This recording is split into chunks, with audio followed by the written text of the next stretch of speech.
Hey carpet cleaners, John here, and in this video I'm going to be interviewing William Long of Evolve by Go Green Carpet Cleaners, and he's going to be sharing his story and telling us how he took his carpet cleaning business from zero and scaled it into the super successful operation that it is today. He's going to be telling us all about the roadblocks, the challenges that he's had to overcome to be as successful as he is, and he's going to be dropping some absolute value bombs and sharing with you guys some really amazing actionable advice to help you also take your carpet cleaning business to the next level. If you've never heard of me before, my name's John Williams and I run a company called AGB. We specialize in one industry and one industry only, the carpet cleaning industry. We specialize in one thing only, getting carpet cleaning businesses like yours booked out with jobs on autopilot using our bespoke digital marketing program. I'm on a personal mission to help as many carpet cleaning businesses as humanly possible, not just survive,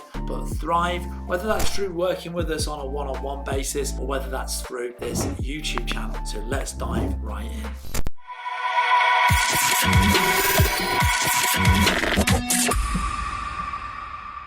So today on our YouTube channel, we have William Long, who is the CEO and founder and owner of Evolve by Go Green. Do you want to tell us where you're from, buddy? Yeah, originally I'm from Philadelphia. I grew up in a neighborhood in North Philly called the Badlands. It's Kensington, West Kensington, under the L stop. I'm currently in North Carolina. Awesome. So I'm originally from Philadelphia. Awesome. So you're based out of where you work right now, where your business is located is North Carolina. And can you kind of tell us what year you started your carpet cleaning business and kind of the circumstances leading up to it, what you were doing before you started, what made you decide to start up, and just kind of tell us the story, kind of how you came to be Evolved by Go Green and why you started.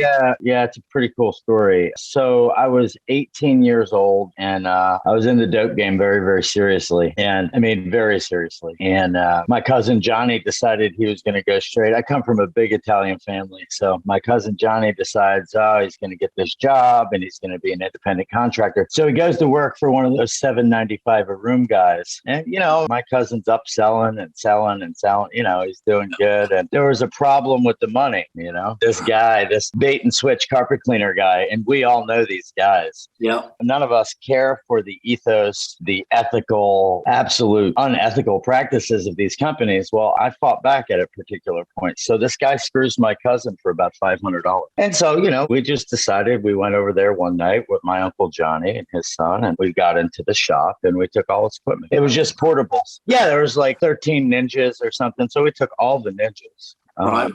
And wrote him a little note. Hey, it would have been a little easier to pay the money, wouldn't it? Maybe you ready to pay? Can you hear me now? Yeah, good. Absolutely. So we have this Ninja. We're running around with Ninja. We're putting enzymes in the solution tank on the knit. We didn't even know. We had no idea what we were doing. So that was the sort of the genesis. And then about 6 months after that, I decided, I was going to buy my own really high powered portable and start doing flyers and going door to door. And, I made about, I think it was somewhere between 6 and 8K the first month, awesome. And I was only 19. Wow. Amazing. Yeah. Amazing. Yeah. And what was your first year in business like? Was it really difficult to get it off the ground, or was it? No, it was just, I'm not a big strategy guy necessarily. Yeah. I mean, I've developed better skills and tools in that area now. But, in the beginning, it was just like, just go out there and just bang it. This was back in a day where if you can get your ad in the Philadelphia Daily News above the horoscope, above the horoscope in the TV guide. Yeah. So I used to pay $900 for an ad that was like, 8x6. As soon as that thing launched, we would, you'd get tons of calls, just tons and tons of calls. So I had my mom quit her job and I brought her into it was called Natural Clean way back in the day. Right. And so I renamed it Mother and Son's Natural Clean. It enabled my mom to be able to leave her waitressing job. Wow, fantastic, amazing. At what point did you become Evolved by Go Green? Evolved by Go Green happened when COVID hit. Right, okay, so that's quite new then, right? Yeah. Yeah, well, Go Green. So there was Mother and Sons, Natural Clean, and then there was many years later, it was Go Green Professional Cleaning Services. My first wife and I started that, and then we lost my wife years ago, about 12 years ago. And so I, had very young children, 2 and 3 little girls. Yeah, I have 6 daughters altogether. So I worked a couple years after that with big hotel accounts and all that kind of stuff. I have a knack for big, large accounts. And I decided to go semi-retired and only keep a few really large accounts. So I was making, $75,000 a year, which is not much compared to where I was. But I was home. I was only working 30 different occasions a year, making 70K. Awesome. And so it enabled me to stay home and rebuild my family without my wife and be a father every day, taking the kids to school, going to all the little plays and the little shows and the little songs and little things. So I didn't miss a thing. About 9 years. I had a decision to make, was I going to be, behind the business, behind our branding and labeling and all of that, there's just a man behind Ads Grow Business and everything that you're doing and everything that all these other men and women are doing. At the end of the day, there's a soul there. And needs and desires and wants and fears and insecurities. So I look at entrepreneurship through the lens of, speaking to the man. We can give bullet points and the list of best practices, but if you heal the man, you can heal the man. You can heal a man in his mind. Everything else is a natural byproduct of that. So started Evolve. I had Evolve in my mind. Evolved by Go Green was supposed to be a retail product line. So I have a background in chemical formulating as it relates to this industry. It makes what I do a little bit more unique. It makes us dangerous. Absolutely. Good men should be dangerous men. All the men I've ever loved and all the men that we all love in the movies and the music, and we like dangerous men. Absolutely. Because there's that desire for battle and risk and reward. Every man needs a battle to fight, a beauty to rescue, and an adventure to live. Entrepreneurship provides all of that. I love that. Yeah. So it got time right before COVID hit. I went out, and spent about 30K on, new equipment, all kinds of cool stuff, because my girls and I had come to the point. It's like, all right, Dad, like, we're good. Okay. It's like, Dad, we're good. Like, we're 13 and 14. And it's like, how long, Dad? I mean, you love this. And so we had made the decision. So I spent a lot of cash, most of my reserve on equipment and COVID hit. I lost 100% of my income. Thank God I had made that decision prior. But when COVID hit, I lost 100% of my income. So it was no money in reserves. I had made a conscious decision that the period of time that I was going to spend with my children, this wasn't about money. If it was about money, I would have never done it. And so next thing you know, I have this equipment and I have, I got a couple grand and I had a couple checks. It was the slow season. Yeah. Next thing you know, I'm literally have no income. And so I had a designer build a website on Wix just to get something there. Yeah. And then I went back to Service Magic, not Service Magic. People know it as Angie's Leads. Yeah, I know. But I built the first business on the back of that company. I built a $395,000 a year business within 3 years. When Angie's Leads or Home Advisor used to be Service Magic, I made a killing. That's when that stuff worked. I tried doing that for a little while and it was like, oh my gosh, there's no way to make money doing this anymore. These leads suck. And I was stuck. We were going under. I was stuck. For the first time in my life, I was like, okay, government, give me the $600 a week, I guess, because I'll be soon destitute. This phase of life and all of this was born out of crisis. It always is. Crisis. Absolutely. It's always crisis. Necessity being the mother of invention, and crisis, no doubt, fathering the necessary grit that a human being needs to exist in this world as it is. Absolutely. I remember, just obviously moving on from that, then the next part of this story is obviously you signing up with us. And I remember when I had the call with you, and it was just around that time when everything had kind of locked up on COVID, and I showed you what we were doing, and you were telling me all about how unique you guys were because you had come from a chemical background and you created these compounds which were better than anybody else. And I remember thinking to myself when we had our first call, like, this guy, William, man, he's like really, really interesting. He's got something really cool going on here, and he's definitely got a really amazing personality. He would be amazing to work with. And we kind of did the call, and you were like, yeah, I really want to do it, and all the rest of it. And then I think I sent you the proposal, and like you said, you were almost destitute at that time. You had very little money. You'd lost pretty much all of your income. And I still remember it to this day. You sent me a message on Messenger, and he said to me, John, listen, I've just taken my family out to dinner. We've discussed it, and we really want to do this, and we really think it's going to help us working with you. So we're going to move forward on it. And you said to me, like, I don't really have that much money right now. Like, what have I got to do? What can I do to kind of like reserve my spot into your program and kind of get the ball rolling? And I think, this was a rare experience for me. I'd never been in this situation before, really. And so, I really wanted to help you. At the time, having only met you once, I didn't know, is this guy leading me on? What's the story? But I was really intrigued enough to find out. And so I think you paid me like $100 or something like that. It was quite a small amount of money. You paid me like $100 as like a down payment, as like a little deposit. And that was to kind of take the area off the market, to reserve your territory for you. Anybody that's watching this should know that we're an exclusive service. We only work with one carpet cleaner in each area. And I remember you paid me like a little bit of money. We took the area off the market, and you check in with me periodically every once in a while saying, hey man, I'm getting the money together. We're like saving up to do this. And eventually, I can't remember how long it was. It was like a few weeks, maybe a couple of months later. There was a bit of time that kind of lapsed, as I recall. And I kind of sort of just like let it slide. Then you did reach out and you did pay me, and we did get you launched. And for me, like, your success story for me is one of the success stories that certainly makes me like the happiest, because I think pretty much overnight we kind of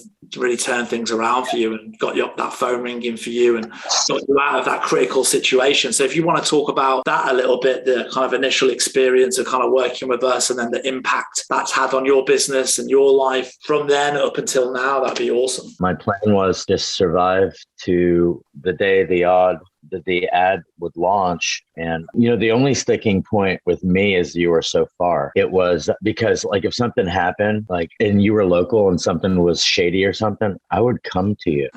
You would see me. Yeah, of course. It was my last money. No, you'd see me. That's why I was like, look, guy, I got to let you know, this is it. And I have never in my life had such confidence in anybody that I gave my money to, and the only sticking point early was because I complained a little, and I was this and I was that. Jobs were rolling in, I'm making money, and I'm requesting changes and this and that, because that was the only crisis part of it, because, everybody on TMF, everybody's got something to say. Yep. All these guys got something to say. Oh yeah, I was with this guy. Oh, it was this and it was that. It was this and it was that. That was the only part I had to get out of that loop. That's a scarcity sort of mindset. If there's never been an occasion where I could say that, hey, this business entity changed my life. Yep. If anything, I got to come looking for people. You know what I mean? Because I wouldn't know what else to do. Yep. Come see. Come see you until you figure out that it's better to, how much is your peace of mind worth? Yep. Mine's pretty valuable. But anyways, there's only one business in the history of my life that I have a deep and abiding emotional connection with, because there was no other way. Nobody's, sometimes life is kind of like you're driving through the mountains and, it's icy and it's snowy and it's beautiful, and you misjudge the curve, you misjudge a turn, you hit that turn, it's unexpected, you hit it a little too hard and you careen off the side of a daggum thing. You're at the bottom of the ravine and no one's coming. Yep, that's right. No one's coming to save you. There's no one. That's what you have to know to survive. There's no one coming. Yep. And you're going to have to crawl. And whatever little saving graces you meet along the way, a rock ledge to climb to safety so you don't die. And it's really the first time in my life where I believe that something other than my own grit led to my success. That's awesome. Yeah.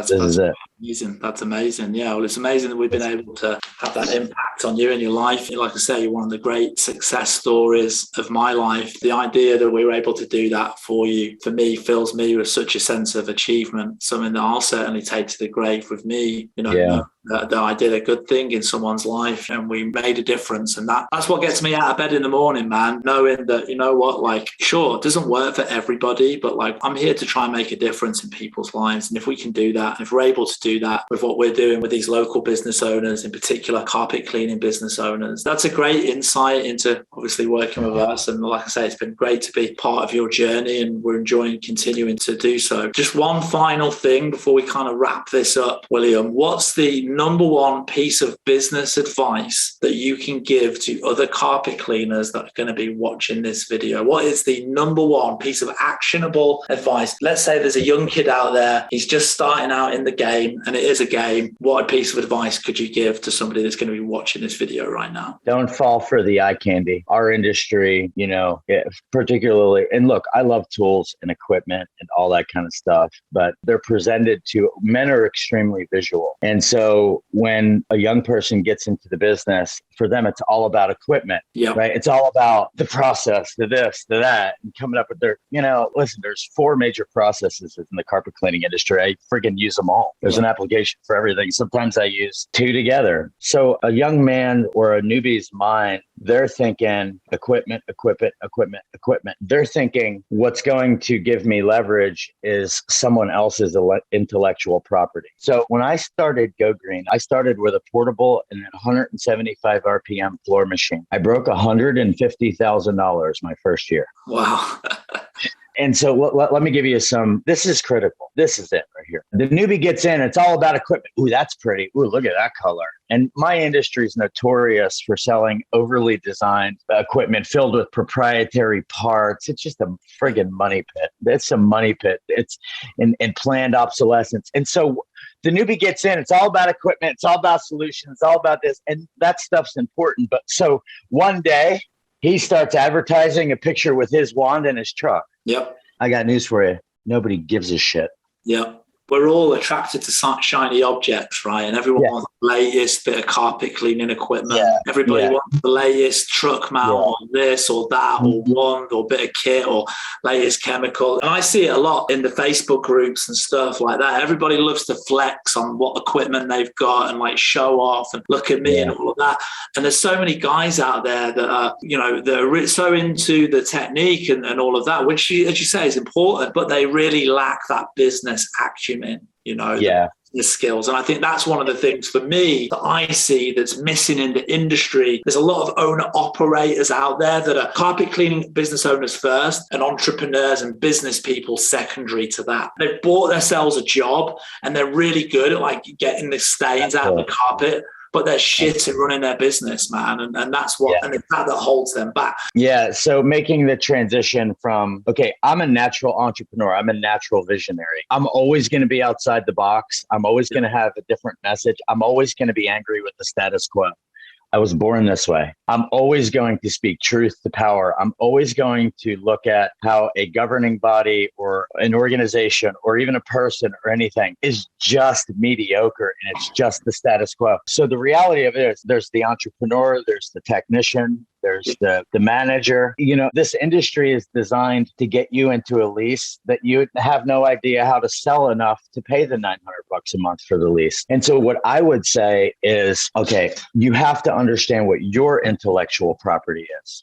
We spend so much time looking at the intellectual property of other wands, tools, chems, you name it. And like we become addicted to the innovation and the imagination of someone else. But really at the end of the day, what matters is not that you have a wand and a truck. When I first started Go Green, I'm dealing with these guys. They're all holding their wand and their truck and stuff. Okay. And you know what? For me, this is the question that moved me into everything that I am. How can the sum total of everything that I'm doing amount to something larger and of greater value than it has ever been before? How can I end up with a sum total that is far greater, far more important, and far larger? How can I sell an experience? How can I sell a lifestyle? And Evolved by Go Green, if you look at our language, you're not going to find our language anywhere. And even when I had shit equipment, my messaging and my branding was, I mean, I don't fear any of it at all. Absolutely. That's amazing. Yeah. That's a great line there. And that's definitely a great piece of value, piece of advice. You know, it's not about the equipment. It's about the experience that you create. It's about, you know, what can you bring to the table that's unique to you, and not about the latest toys, man. That's amazing.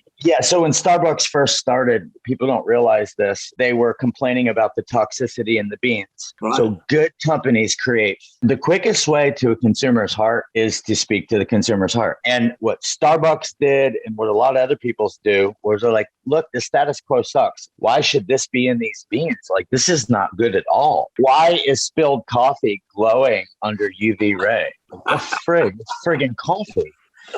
Why is this happening? Right. And so they're like, okay. And so they had that piece. They started with fear, scaring the consumer, especially out in Seattle. Fear is a wonderful tool. It's a wonderful piece of leverage, especially if it's true. And then what they did, they couldn't get the thing going. Let's go look at coffee in Italy. And they're like, wow, the experience is amazing. Yeah. Yeah. And they were like, people are going to spend $6 for a cup of coffee. Oh, they will if they get to hang out here in the Loft District. They're in friggin' Columbia, South Carolina. They're in nowhere land. But when they go in there, they experience the city, urban, artistic, and it is that. The sum total has to amount to something larger, or I'm not interested at all. Absolutely. Absolutely. You got to allow yourself as an entrepreneur to violate something that the counseling movement would call grandiose thinking or magical thinking. Yeah. Okay. Welcome to Walt Disney. There you go. And they say, oh, hey, this guy's grandiose, you know, this grandiose stuff and this magical thinking. Well, if you can't come up with some magical thinking for your own life and business and the way you're going to support yourself, then you're done. Absolutely. Absolutely. You need to go beyond. You need to go beyond the equipment. You need to go beyond the one. And you need to, like you say, it's about creating that experience, about creating that brand. It's all the small details, right? That's what makes the bigger difference. And that's what sets you apart from everyone else. Yeah. The mission, the message, you know, because there's the man, like the man with the wand. That's just a man. Yeah. I have equipment and I can perform this service. So some guys lay bricks, other guys build cathedrals, you know, type of thing. And so, I think it's critical to build the ability to understand how a consumer's mind works, learning how to sell. Because like, you know, I'm doing 12 to 15K a month just on your ads. Amazing. Quite easy. That's only 2 jobs a day. I only book for me right now, as I'm phasing into scaling, I'm at 2 jobs a day. But so the thing is you book a 101 special, a staircase, a hallway, I don't know, you're a couple $100. And so I had one for 151 yesterday. I had another one for 181. Okay, I made $1,000 because the most important part of the sales process is me priming them and preparing them to buy something off me if they have certain situations, stain, soil, and odor. Absolutely. Okay. So you have to get them ready. You have to have a company disclaimer. Oh, 172. Yeah. Can you come Wednesday? Hold the frig up. You got me mistaken for somebody who has a job, right? I'm a businessman. So I give them before we go any further, I have a very important company disclaimer to make that piggybacks on a simple question. That would be the second piece of advice, especially for guys that are watching this. This applies. You have to be selling from the very moment you talk to them on the phone. So in the stain category, if we encounter this, and that, we don't want people to be surprised if we recommend a charge to do that. For example, if we encounter an exploded ink pen, we don't want somebody to be surprised if we recommended $60 to remove it. Oh, yeah, no, it makes sense. I don't have any of that. Okay, no problem. They're already ready to buy. Yeah. The soil category, you haven't cleaned your carpets in 5 to 6 years, 4 kids, 3 pets. We just want our customers to know that we can resurrect the dead, but we do charge to resurrect the dead. And they do exactly what you did. You're already mine. You're done. It's over. You already laughed. You already responded. And then the third category, that takes us to the in-home experience. When we arrive at your house, we're going to use a crime scene investigation flashlight. I don't call it a UV light. I call it crime scene investigation. I love it. The message to her is, yes, I blew it here. I should have been on this. Because you're a criminal, lady. You're going to jail, Timmy. You're going to jail, John. You broke the law. The day of reckoning has come, and it's now. And you have to pay. No, but anyway, so if we encounter fluorescence due to animal urine, we'll test each spot to make sure it's still active. And, we just want people to know that we charge $60 a gallon for this formula. We mix it up ourselves. It's the greatest formula I've ever mixed in 28 years of business. We charge $60 a gallon. Some people need a quarter of a gallon. That's $15. Some people need more. The grand champion is actually a competitor who doesn't know how to remove urine from his own carpet. I can't tell you who that is, but I can tell you I used 21 gallons at his house. But he was glad to save $40,000 in wool carpet. And so that's the way I take a $300 day and have a $1,000 day. Because when I find urine, yesterday, the second project, the cleaning was 171. The urine was 180. There you go. I mean, that's exactly goes back to kind of what we were saying earlier. There's a lot of guys out there that are so focused on the technique of getting it out, but they lack those business skills, things like sales and stuff like that. And just the ability to be able to upsell in the home, to do it ethically. It's not about bad bait and switch or anything like that, but to actually be able to actually convert the person on the phone, when you're giving them that quote or when you're messaging them in Messenger, get them to schedule. But then once you're in the home, be able to turn that $200 job into a $500 job. The people that can do that are the people that are going to have the most success. And absolutely everything that you say there is huge. And that's really the big purpose of the YouTube channel that I've got. The value that I'm trying to share with these guys is some of these basic kind of business acumen and business skills, because quite literally, and it's learnable as well. If you can learn to sell when you're in the home and do it ethically and do it right, you could double your profits for that year just by